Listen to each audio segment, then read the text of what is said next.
আকাশবাণী খবর পড়ছি প্রিয়া বিশ্বকর্মা। প্রথমে বিশেষ বিশেষ খবর। এবছর নিট ইউজি পরিচালনায় অনিয়মে দোষী সাব্যস্ত হলে এনটিএর কোনো আধিকারিক ছাড় পাবেন না বলে কেন্দ্রীয় শিক্ষামন্ত্রী স্পষ্ট জানিয়েছেন। অষ্টাদশ লোকসভার প্রথম অধিবেশনের আগে রাজ্যসভার বিরোধী দলনেতা মল্লিকার্জুন খার্গের সঙ্গে সাক্ষাৎ করেছেন সংসদ বিষয়ক মন্ত্রী কিরেন রিজিজু। চলতি বছর মে মাসে ভারতের বস্ত্র রপ্তানি গত বছর একই সময়ের তুলনায় ৯.৫৯% বেড়েছে। দেশ জুড়ে আজ উদযাপিত হচ্ছে কোরবানির উৎসব ঈদ উল আজহা। কূটনীতি ও আলোচনার মাধ্যমে রাশিয়া ইউক্রেন সংঘাতের স্থায়ী এবং শান্তিপূর্ণ সমাধানের ওপর জোর দিয়েছে ভারত। টি-20 বিশ্বকাপের গ্রুপ লিগ পর্বে আজ বাংলাদেশ নেপালের এবং শ্রীলঙ্কা নেদারল্যান্ডসের মুখোমুখি হয়েছে। আসছে বিস্তারিত খবরে।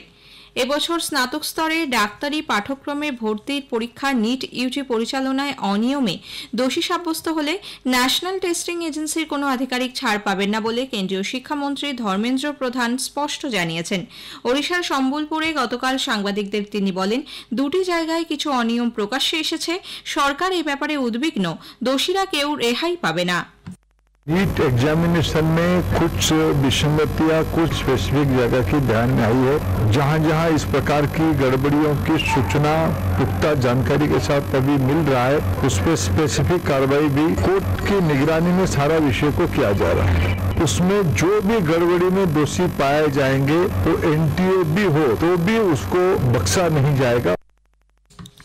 অষ্টাদশ লোকসভার প্রথম অধিবেশনের আগে সংসদ বিষয়ক মন্ত্রী কিরেন রিজিজু গতকাল নতুন দিল্লিতে রাজ্যসভার বিরোধী দলনেতা কংগ্রেস সভাপতি মল্লিকার্জুন খার্গের সঙ্গে সাক্ষাৎ করেন।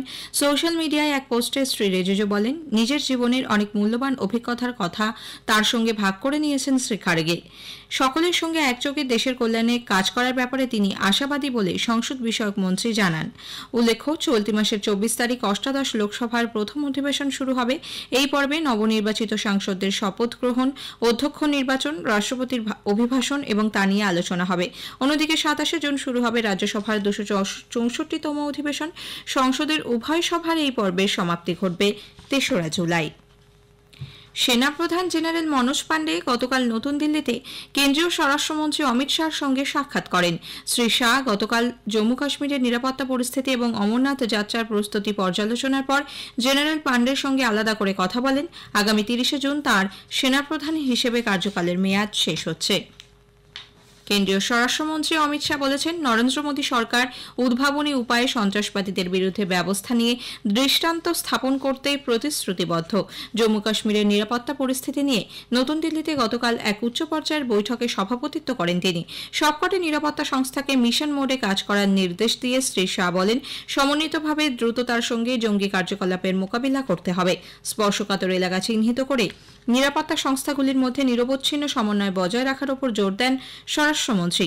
সন্ত্রাসবাদের বিরুদ্ধে কেন্দ্রের জিরো টলারেন্স নীতির কথা পুনরায় স্মরণ করিয়ে তিনি বলেন, সরকারের প্রচেষ্টায় কাশ্মীর উপত্যকায় জঙ্গি কার্যকলাপ উল্লেখযোগ্যভাবে হ্রাস পেয়েছে।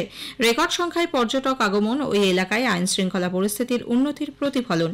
বৈঠকে শ্রী শাহ অমরনাথ যাত্রার প্রস্তুতিও খতিয়ে দেখেন। বার্ষিক এই যাত্রার জন্য পর্যাপ্ত নিরাপত্তা কর্মী মোতায়েনের নির্দেশ দিয়েছেন তিনি। অমরনাথ যাত্রা শুরু হচ্ছে এই মাসের ২৯ তারিখ, চলবে ১৯ আগস্ট পর্যন্ত। চলতি বছরের মে মাসে ভারতের বস্ত্র রপ্তানি গত বছর একই সময়ের তুলনায় ৯.৫৯% বেড়েছে। ইউরোপীয় ইউনিয়ন, মার্কিন যুক্তরাষ্ট্র এবং পশ্চিম এশিয়ার দেশগুলিতে অর্থনৈতিক টানাপোড়েন সত্ত্বেও এই বৃদ্ধি। এক রিপোর্টে confederation of Indian textile industry জানিয়েছে, শুধুমাত্র ভারতীয় জামাকাপড় রপ্তানি বেড়েছে ৯.৮৪%।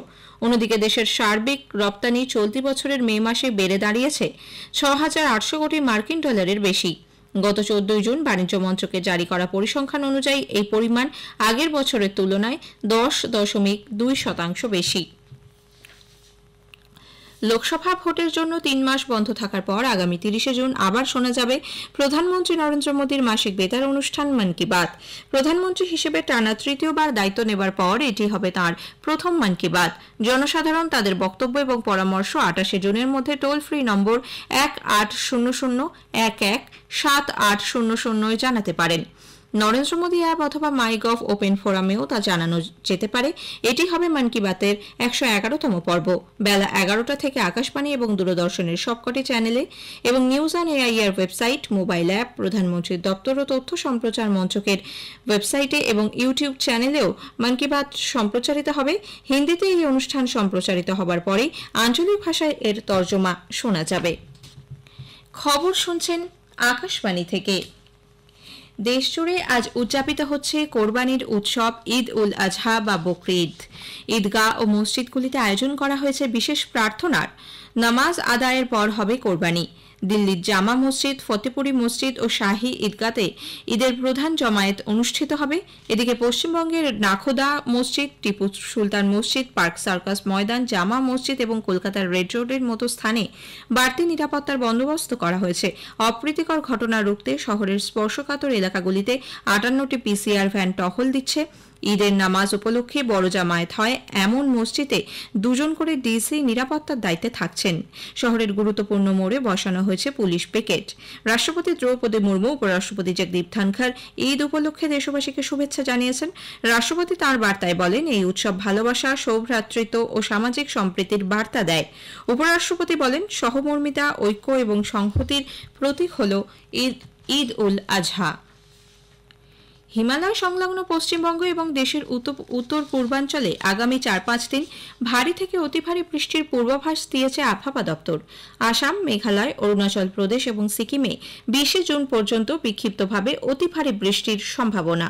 উত্তর ভারতের বিভিন্ন অংশে আগামী 3 দিন তীব্র তাপপ্রবাহ পরিস্থিতি অব্যাহত থাকবে। এরপর ধীরে ধীরে পরিস্থিতির উন্নতি হবে বলে আইএমডি জানিয়েছে। এদিকে মহারাষ্ট্র, ছত্তিশগড়, ওড়িশা, অন্ধ্র উপকূল, গাঙ্গেয় পশ্চিমবঙ্গ এবং বিহারের কিছু অংশে আগামী 4-5 দিনে দক্ষিণ পশ্চিম মৌসুমী বায়ু আরও অগ্রসর হওয়ার জন্য অনুকূল পরিস্থিতি তৈরি হয়েছে বলে জানিয়েছে মৌসুম বিভাগ। সিকিমের মঙ্গন জেলায় আটকে থাকা 1200-রও বেশি পর্যটককে উদ্ধারের কাজ আবহাওয়া ভালো থাকলে আজ শুরু হতে পারে। গতকাল উপযুক্ত পরিস্থিতি না থাকায় উদ্ধার কাজ চালানো যায়নি।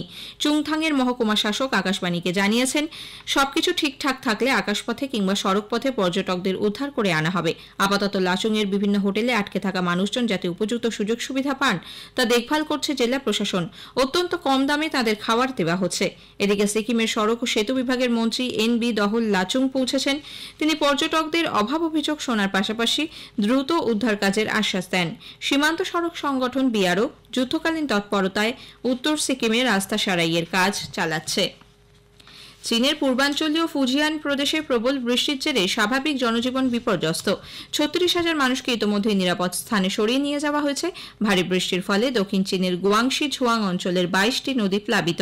সে দেশের সংবাদ মাধ্যম সূত্রে খবর, ফুজিয়ান প্রদেশে ভূমিধসের কারণে যান চলাচল বিঘ্নিত। অন্যদিকে চীনের উত্তরে তীব্র গরমে খরা পরিস্থিতির সৃষ্টি হয়েছে। এর জেরে ক্ষতিগ্রস্ত চাষবাস। কূটনীতি ও আলোচনার মাধ্যমে রাশিয়া ইউক্রেন সংঘাতের স্থায়ী এবং শান্তিপূর্ণ সমাধানের ওপর জোর দিয়েছে ভারত। সুইজারল্যান্ডের বার্গেনস্টকে ইউক্রেনের শান্তি বিষয়ে 2 দিনের শিখর সম্মেলনে ভারতের প্রতিনিধিত্ব করেন বিদেশ মন্ত্রকের পশ্চিম বিভাগের সচিব পবন কাপুর। গতকালই শেষ হয়েছে এই সম্মেলন, তবে আলোচনার পর কোনো নথিতে সই করেনি নতুন দিল্লি। কেন্দ্রীয় পরোক্ষ কর পর্ষদ সিবিআইসি আর্থিক জালিয়াতির মোকাবিলায় একটি মাল্টি মোডাল সচেতনতা প্রসার কর্মসূচির আয়োজন করেছে। এর আওতায় সংবাদপত্র, ইমেল, মেসেজ ও সামাজিক মাধ্যম সহ বিভিন্ন প্ল্যাটফর্মের সাহায্যে সাধারণ মানুষকে এসব আর্থিক প্রতারণার ফাঁদে পা না দেওয়ার ব্যাপারে সচেতন করা হচ্ছে। সিবিআইসি জানিয়েছে, অনেক ক্ষেত্রেই শুল্ক দপ্তরের আধিকারিক সেজে ফোন কল বা এসএমএস করে প্রতারণার ফাঁদ পাতা হচ্ছে। এক্ষেত্রে সাধারণ মানুষকে কোনোভাবেই তাদের ব্যক্তিগত তথ্য শেয়ার না করতে এবং সজাগ থাকার আহ্বান জানাচ্ছে তারা। টি-20 বিশ্বকাপের গ্রুপ লিগ পর্বে আজ সেন্ট ভিনসেন্টে বাংলাদেশ নেপালের মুখোমুখি হয়েছে।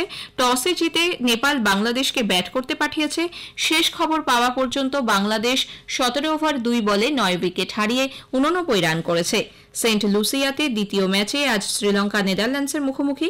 নেদারল্যান্ডস টসে জিতে শ্রীলঙ্কাকে ব্যাট করতে পাঠিয়েছে। শেষ খবর পাওয়া পর্যন্ত শ্রীলঙ্কা 5 ওভার 2 বলে 2 উইকেট হারিয়ে 39 রান করেছে।